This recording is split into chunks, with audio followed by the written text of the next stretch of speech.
Hello student, good morning. आज हम लोग जो है व्याकरण पढ़ेंगे। तो व्याकरण में पिछले दिन मैंने आप लोगों को प्रथमा विभक्ति बता दिया था। आज हम लोग द्वितीय विभक्ति पढ़ेंगे। तो द्वितीय विभक्ति आप लोग जानते हो कि कर्म कारक होता है ना।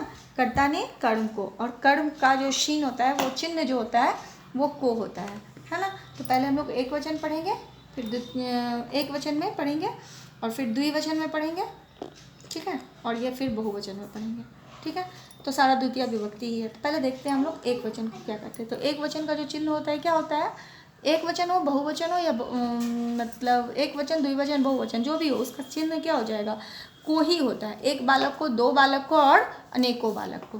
तो देखिए इसमें क्या है, मैं एक पेड़ को सींचता हूँ। मैं जो हूँ एक पेड़ को सींचता हूँ, ठीक है। तो कहाँ पे लगाएंगे, वृक्ष में, वृक्षम होना चाहिए यहाँ पे, है ना। तो मैं का संस्कृत क्या होता है, अहम। किसको मैं सींच रहा हूँ, वृक्ष को सींच रहा हूँ। तो वृक्षम, वृक्षे, वृक्षानी, वृक्षम, वृक्षे, वृक्षानी, यानी कि वृक्ष जो होता है ना, इसमें जो है, इसका द्वितीय विभक्ति में भी, द्वितीय विभक्ति के एक वचन में वृक्ष का शब्द रूप जो चलता है वो वृक्षम होता है। तो क्या हो जाएगा, वृक्षम क्या करता हूँ, सींचता हूँ, तो सिंचामी।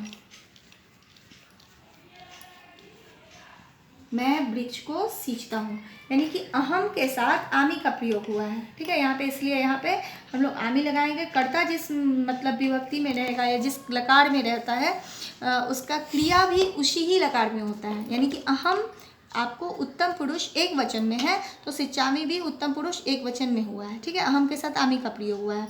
और द्वितीय विभक्ति का प्रयोग हम लोग कहाँ किए हैं, तो द्वितीय विभक्ति का प्रयोग हम लोग वृक्ष में किए हैं, है ना। वृक्ष को सींचता हूँ, अहम वृक्षम सिंचामी। दूसरा है, क्या तुम दूध पी रहे हो, क्या तुम दूध पी रहे हो। तो आप जान रहे हो कि दूध को पीना, यानी कि दूध को पी रहे हैं, दूध हमको नहीं पी रहा है, हम दूध को पी रहे हैं। तो क्या हो जाएगा, किम, है ना। त्वम, दूध का क्या हो जाएगा, दुग्धम होता है, दुग्ध होता है। और उसका जब हम लोग वचन बनाएंगे एक वचन में, तो दुग्धम हो जाएगा, ठीक है। तो दुग्धम क्या कर रहे हो, पी रहे हो। तो क्या हो जाना चाहिए, त्वम के साथ सी का प्रयोग होता है, तो पीवशी, त्वम दुग्धम पीवशी।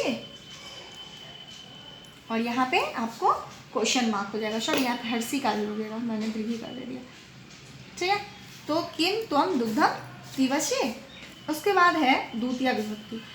द्वितीय विभक्ति के द्विवचन में, द्वितीय विभक्ति के द्विवचन में जानते हो आप लोग, जैसे वृक्ष का ही हम लेते हैं, तो वृक्षम, वृक्षो, वृक्षानी, है ना। फलम फले फलानी, फलम फले फलानी, उसी तरह से यहाँ पे हो गया है। तो अब यहाँ पे वैसे भी पता चल रहा है कि दो लड़के का प्रयोग हो रहा है ना। तो अध्यापक दो लड़के से प्रश्न पूछते हैं। तो क्या हो जाएगा, अध्यापक का, अध्यापक का संस्कृत हो जाएगा अध्यापक का ही, है ना, अध्यापक। दो लड़के का संस्कृत बालको,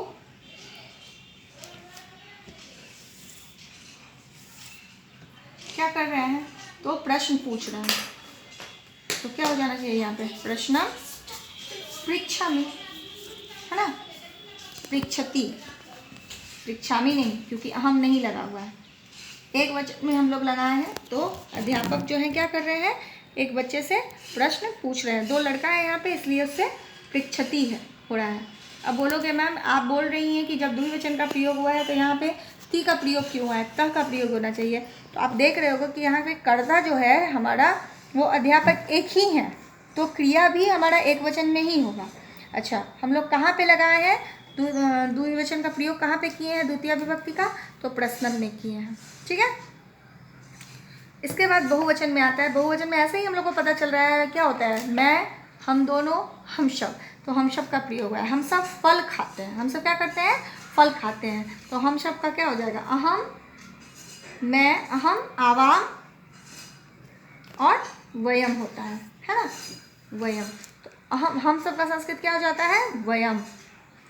वयम क्या कर रहे हैं हम लोग, फल, तो फलानी, अहम फलानी,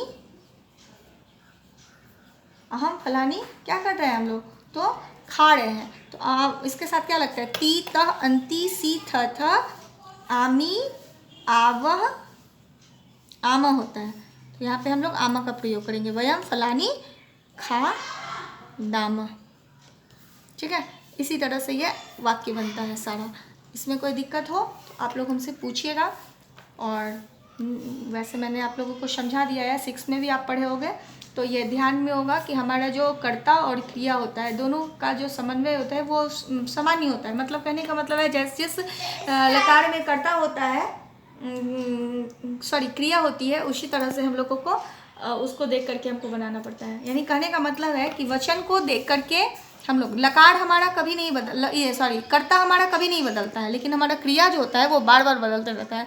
क्रिया कभी मेरा किस में होता है, लट लकार में, लेट लकार यानी कि वर्तमान काल में होता है, फिर भूतकाल में होता है, फिर भविष्य काल में होता है, फिर मतलब कि ये हमारा बदलते रहता है। लेकिन हमारा कर्ता जो होता है वो कभी नहीं बदलता है, काम करने वाला कभी नहीं बदलता है। यानी कि ती त अंति सीथा था आमी आवा आमा जो हम लोग करते हैं वो क्रिया है, ठीक है, वो क्रिया का रूप चलता है, जिसको हम लोग फॉर्मूला के रूप में उसमें और भी धातु को जोड़ने के बाद हम लोग बनाते हैं।